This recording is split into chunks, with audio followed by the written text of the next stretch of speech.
Hello, America. Hello.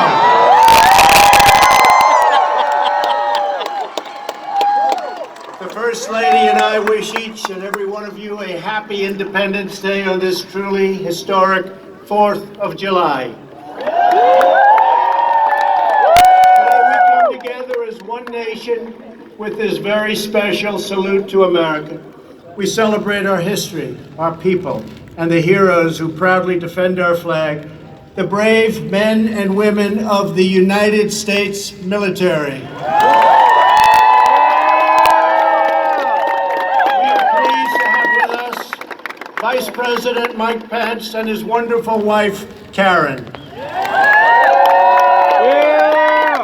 We're also joined by many hard-working members of Congress, Acting Secretary of Defense Mark Esper, and many other members of my cabinet, and also the Chairman of the Joint Chiefs of Staff, General Joe Dunford. Thank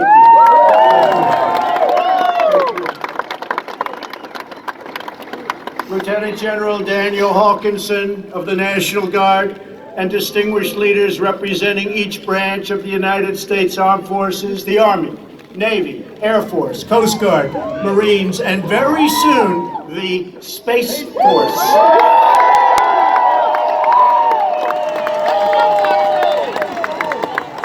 As we gather this evening, in the joy of freedom, we remember that all share a truly extraordinary heritage. Together, we are part of one of the greatest stories ever told, the story of America. It is the epic tale of a great nation whose people have risked everything for what they know is right and what they know is true. It is the chronicle of brave citizens who never give up on the dream of a better and brighter future. And it is the saga of 13 separate colonies that united to form the most just and virtuous republic ever conceived. On this day, 243 years ago, our founding fathers pledged their lives, their fortunes, and their sacred honor to declare independence and defend our God-given rights.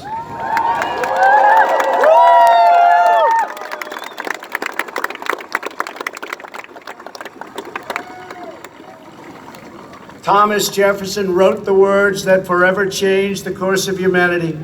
We hold these truths to be self-evident, that all men are created equal, that they are endowed by their Creator with certain unalienable rights, that among these are life, liberty, and the pursuit of happiness.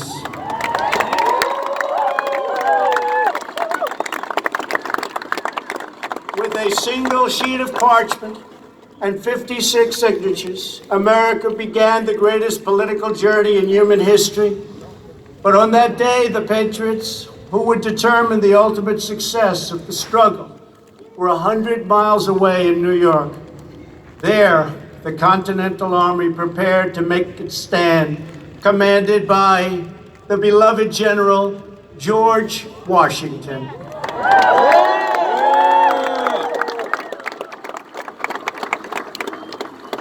As the delegates debated the Declaration in Philadelphia, Washington's army watched from Manhattan as a massive British invading fleet loomed dangerously across New York Harbor. The British had come to crush the revolution in its infancy. Washington's message to his troops laid bare the stakes.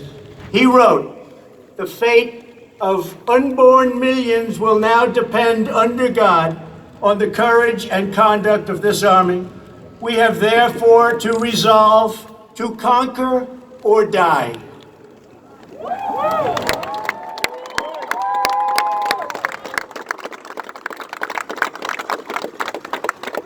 Days later, General Washington ordered the Declaration read aloud to the troops. The assembled soldiers just joined an excited crowd running down Broadway. They toppled a statue of King George and melted it into bullets for battle. The faraway king would soon learn a timeless lesson about the people of this majestic land. Americans love our freedom, and no one will ever take it away from us.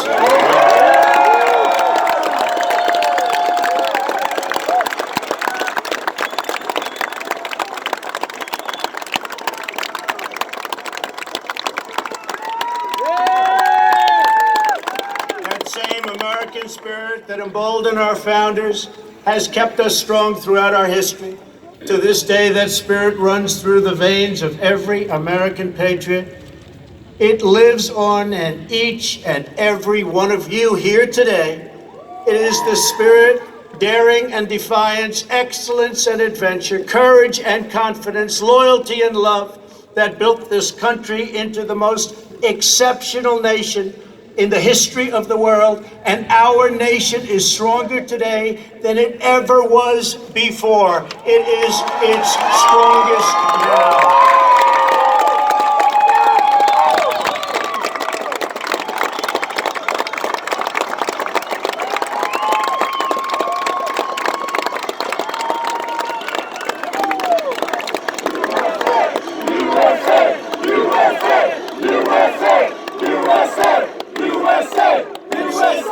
American spirit forged our glorious Constitution.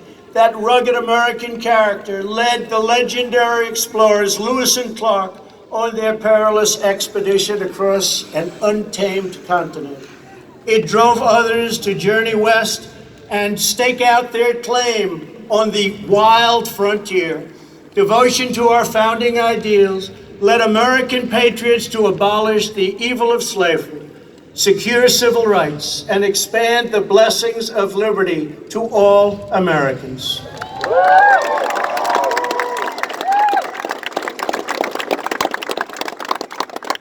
This is the noble purpose that inspired Abraham Lincoln to rededicate our nation to a new birth of freedom and to resolve that we will always have a government of, by, and for the people.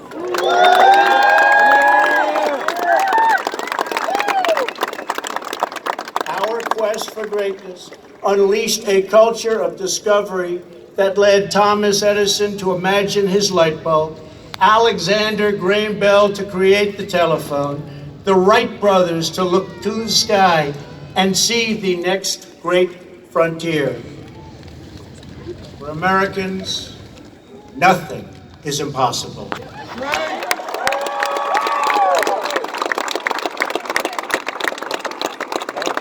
Exactly 50 years ago this month, the world watched in awe as Apollo 11 astronauts launched into space with a wake of fire and nerves of steel and planted our great American flag on the face of the moon. Half a century later, we are thrilled to have here tonight the famed NASA flight director who led mission control during that historic endeavor, the renowned Gene Kranz.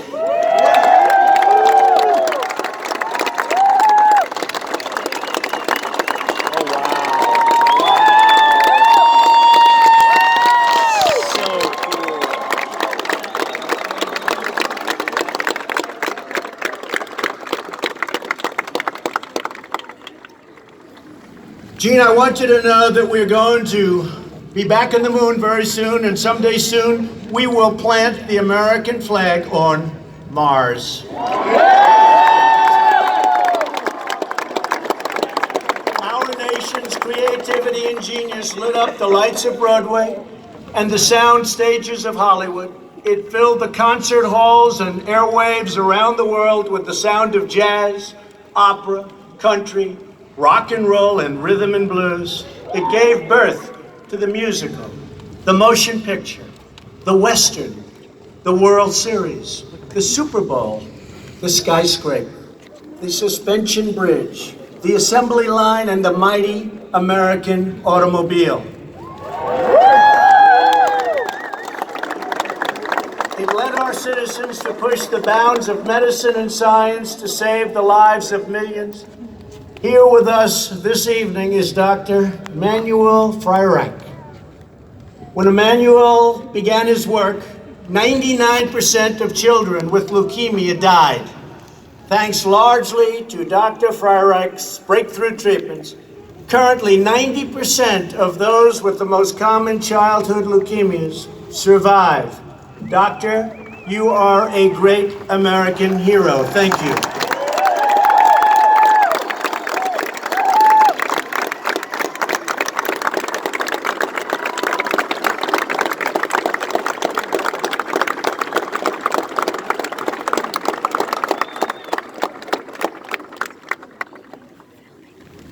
Americans always take care of each other.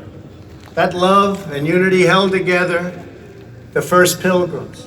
It forged communities on the Great Plains.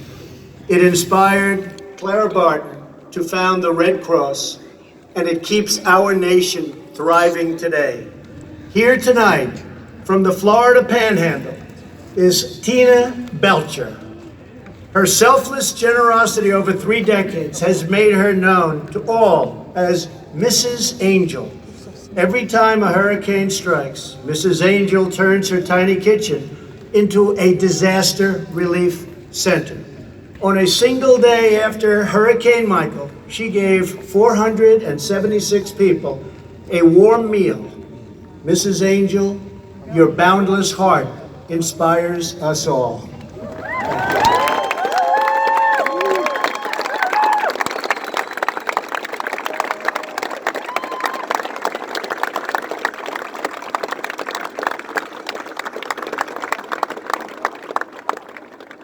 Thank you very much. From our earliest days, Americans of faith have uplifted our nation. This evening, we're joined by Sister Deirdre Byrne. Sister Byrne is a retired Army surgeon who served for nearly 30 years. On September 11, 2001, the sister raced to Ground Zero. Through smoke and debris, she administered first aid and comfort to all. Today, Sister Byrne runs a medical clinic serving the poor in our nation's capital. Sister, thank you for your lifetime of service. Thank you.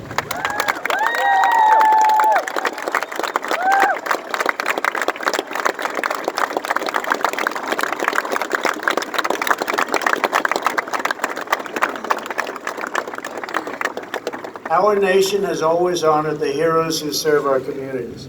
The firefighters, first responders, police, sheriffs, ICE, Border Patrol, and all of the brave men and women of law enforcement.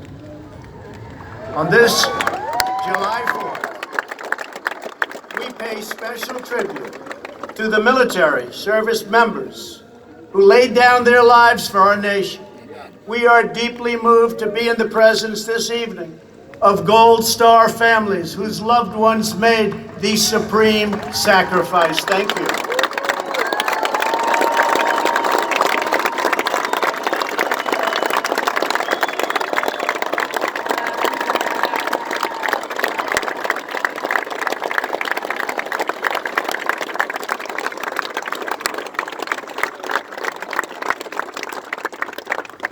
Thank you very much. Throughout our history, our country has been made ever greater by citizens who risked it all for equality and for justice.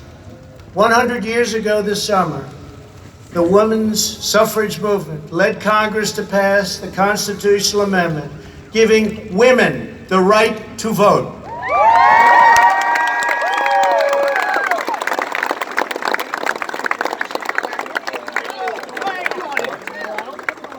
In 1960, a thirst for justice led African American students to sit down at the Woolworth lunch counter in Greensboro, North Carolina. It was one of the very first civil rights sit-ins, and it started a movement all across our nation. Clarence Henderson was 18 years old when he took his place in history. Almost 6 decades later, he is here tonight in a seat of honor.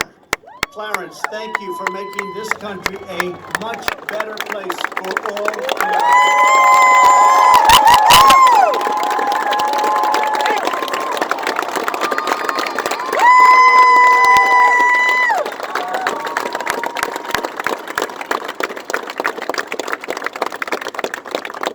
In 1963, Reverend Martin Luther King Jr. stood here on these very steps and called on our nation to live out the true meaning of its creed and let freedom ring for every citizen all across our land. America's fearless resolve has inspired heroes who defined our national character, from George Washington, John Adams, and Betsy Ross to Douglas, Frederick Douglass, the great Frederick Douglass, Harriet Tubman, Amelia Earhart, Douglas MacArthur, Dwight Eisenhower, Jackie Robinson, and, of course, John Glenn. It has willed our warriors up mountains and across minefields. It has liberated continents, split the atom, and brought tyrants and empires to their knees. Here with us this evening is Earl Morse. After retiring from the Air Force, Earl worked at a VA hospital in Ohio. Earl found that many World War II veterans could not afford to visit their memorial on the National Mall. So Earl began the very first honor flights that have now brought over 200,000 World War II heroes to visit America's monument. Thank you. We salute you. Thank you.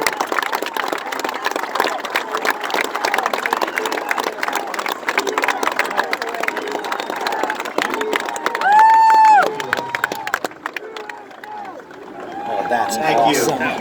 Our warriors from a hallowed roll call of American patriots running all the way back to the first souls who fought and won American independence. Today, just as it did 243 years ago, the future of American freedom rests on the shoulders of men and women willing to defend it. We are proudly joined tonight by heroes from each branch of the U.S. Armed Forces, including 3 recipients of the Congressional Medal of Honor. Thank you.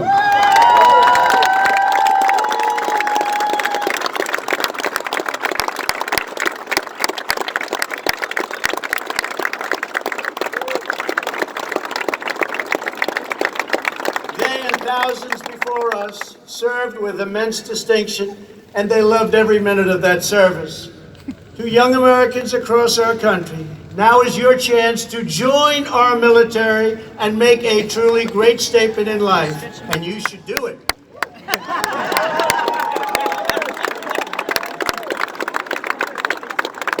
We will now begin our celebration of the United States Armed Forces, honoring each branch's unique culture, rich history, service song, and distinct legacy.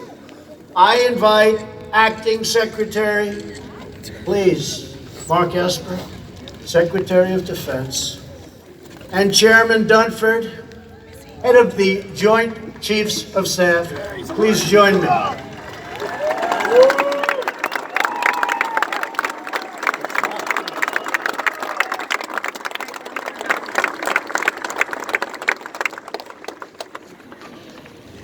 In August of 1790, by request of George Washington and Alexander Hamilton, Congress established a fleet of 10 swift vessels to defend our shores. These revenue cutters would fight pirates, stop smugglers, and safeguard our borders. They are the ancestors of our faithful Coast Guard.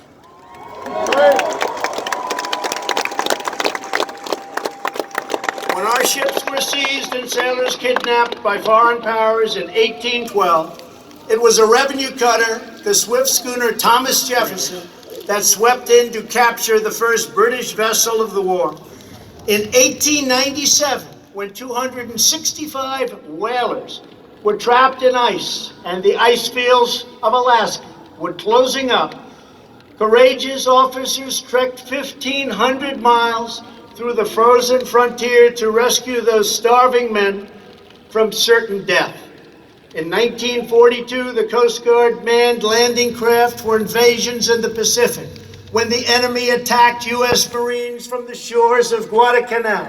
Coast Guard Signalman First Class Douglas Munro used his own boat to shield his comrades from pounding gunfire. Munro gave his life. Hundreds of Marines were saved. As he lay dying on the deck, his final question embodied devotion that sails with every Coast Guardsman. Did they get off? On D-Day, the Coast Guard's famous Matchbox fleet served valiantly through every hour of the greatest amphibious invasion in the history of our country. One coxswain said the water boiled with bullets like a mud puddle in hailstorm, but still the Coast Guard braved death to put our boys on Utah and Omaha beaches.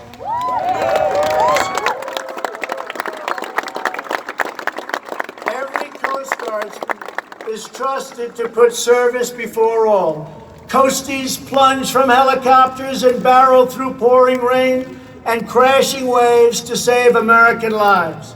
They secure our borders from drug runners and terrorists in rough seas, at high speeds. Their sharpshooters take out smugglers' engines with a single shot. They never miss. When the red racing stripes of a Coast Guard vessel break the horizon, when their chopper blades pierce the sky, those in distress know that the help is on their way, and our enemies know their time has come.